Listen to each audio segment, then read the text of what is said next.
കാത്തുകൊള്ളുക കൈവിടാതിങ്ങു ഞങ്ങളെ. നാവികൻ നീ ഭവാബ്ദിക്ക് ഒരാവിവൻ തോണി നിൻ പദം. ഒന്നൊന്നായി എണ്ണി എണ്ണി തൊട്ടെണ്ണും പൊരുളൊടുങ്ങിയാൽ നിന്നിടും ദൃക്ക് പോലുള്ളം നിന്നിൽ അസ്പന്ദമാകണം. അന്നവസ്ത്രാദി മുട്ടാതെ തന്നു രക്ഷിച്ചു ഞങ്ങളെ. പൊയിലൂർ ശ്രീനാരായണ മഠം 55ാമത് വാർഷികാഘോഷത്തിന്റെ ഭാഗമായി സാംസ്കാരിക സമ്മേളനം സംഘടിപ്പിച്ചു. മുൻ DGP doctor Alexander Jacob IPS ഉദ്ഘാടനം ചെയ്തു.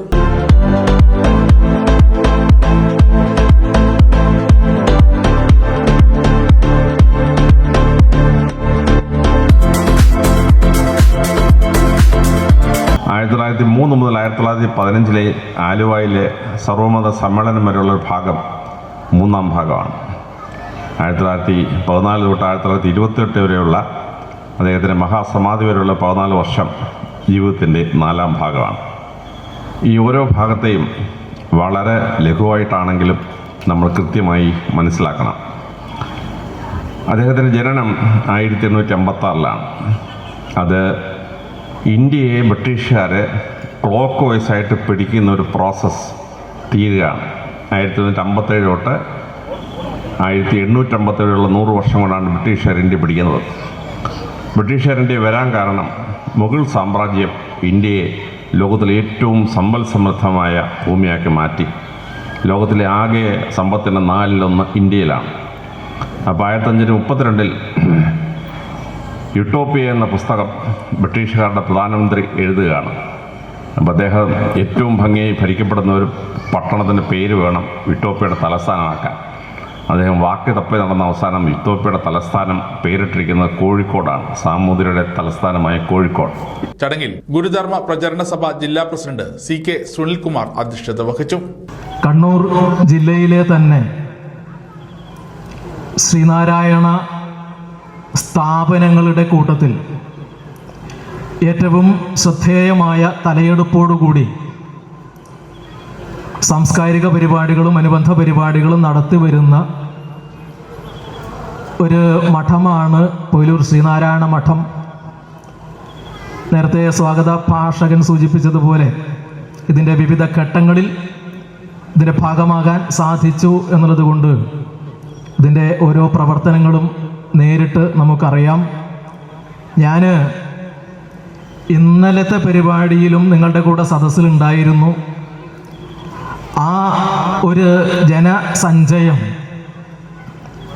ജനപ്രളയം, അത് ഈ പൊയിലൂർ നാട്ടിൽ ഉണ്ടാക്കിയ ചലനം, അതിൻ്റെ ഒരു അത്ഭുതം ഇപ്പോഴും മനസ്സിൽ പേറിക്കൊണ്ട്, ആ ഒരു ആൾക്കൂട്ടത്തിൻ്റെ ഒരു അത്ഭുതം എന്ന് മാത്രമല്ല, അത്രയും ആളുകൾ, ഒരു പക്ഷേ ഈ വേദിക്ക് മുന്നിലിരുന്ന എന്നെപ്പോലുള്ള, അല്ലെങ്കിൽ നമുക്ക് അതിനെ മുഴുവൻ ചിത്രം കിട്ടി കാണില്ല. PK പ്രവീൺ, AP ഭാസ്കരൻ എന്നിവർ ആശംസകൾ അർപ്പിച്ച് സംസാരിച്ചു. ചരിത്രവും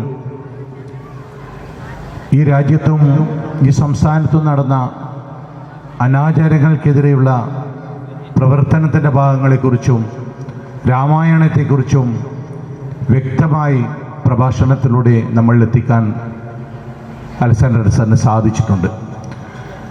പ്രത്യേകിച്ച് ഗുരുദേവൻ്റെ ദർശനം ഒരു ജാതി, ഒരു മതം, ഒരു ദൈവം എന്നാണ്.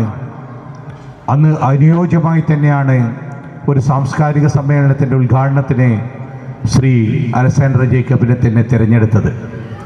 പ്രത്യേകിച്ച് ഈ കാലഘട്ടത്തിൻ്റെ ഒരു ആവശ്യവുമാണത്. ഏറ്റവും കൂടുതൽ പ്രസക്തി നേടുന്ന ഒരാശയവുമായാണ് ഈ കാലഘട്ടത്തിൽ നാം മുമ്പോട്ട് പോകേണ്ടത്. അതിന് മറുവാക്കില്ല, അത് ഗുരുദേവൻ്റെ ദർശനമാണ്. പല മേഖലയിലും നമ്മളത് കണ്ടുവരുന്നുണ്ട്.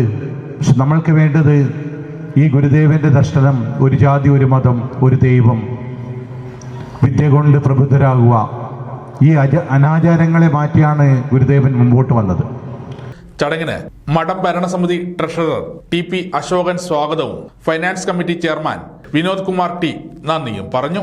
ജനുവരി 3-ന് ആരംഭിച്ച വാർഷികാഘോഷം ജനുവരി 5-നാണ് സമാപിച്ചത്. തുടർന്ന് പ്രാദേശിക കലാകാരന്മാരുടെ വിവിധ കലാപരിപാടികളും അരങ്ങേറി. നമ്മുടെ പൊയിലൂർ ശ്രീനാരായണ മഠത്തിൻ്റെ 55ാമത് വാർഷികാഘോഷം ജനുവരി 3-ാം തീയതി പുലർച്ചെ 5:15 പതാക ഉയർത്തിയതോടുകൂടി ഇവിടെ ആരംഭം കുറിച്ചിരിക്കുകയാണ്. 2 ദിവസമായി ഇവിടെ വളരെ ഗംഭീരമായ രീതിയിൽ നമ്മുടെ ഉത്സവം നടന്നു കഴിഞ്ഞിട്ടുണ്ട്. സമഗ്ര ന്യൂസ് പാനൂർ.